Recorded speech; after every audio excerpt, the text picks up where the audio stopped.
With only 19 days to go, we are digging into what real voters are thinking right now. The issue is impacting their daily lives and which candidates they believe have the solutions. Tom Dempsey is live in Washington with a reaction from everyday Americans. Good morning, Tom.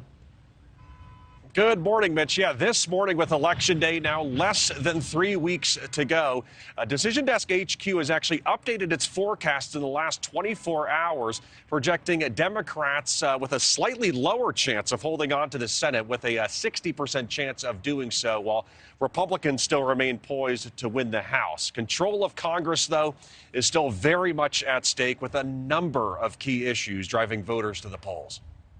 With early voting already underway in some states, this morning, NewsNation examined the top issues driving voters to the polls. We've had to adjust a lot of how we live. Inflation continues to be the driving factor for many ahead of Election Day, with a NewsNation and Decision Desk HQ poll from earlier this month finding 94% of people who responded remained somewhat or very concerned about the state of the economy, and almost half saying inflation served as the most important factor in their vote. In recent weeks, voters described the impact of the issue on their lives. I have 5 kids, 1 college student, and 4 kids still at home. So feeding them is very expensive now. We have had to cut back on a few things. We're still able to get certain things, but maybe we get the not as name brand cereal.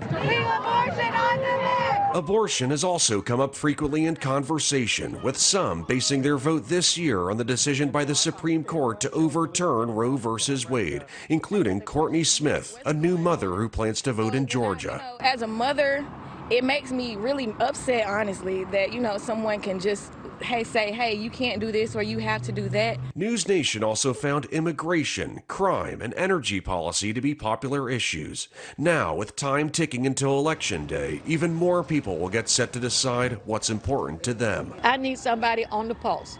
I need somebody knowing how to handle people, understanding people's problems. Now, next week, in-person early voting will begin in states like Alaska, Arkansas, and West Virginia, with more people heading out to the polls and making their voices heard this election cycle. Mitch? Tom, thank you very much for that. We'll see you a little bit later in the show. Thank you for watching. Go to newsnationnow.com to find NewsNation on your television provider. And don't forget to click the red subscribe button below to get more of NewsNation's fact-driven, unbiased coverage.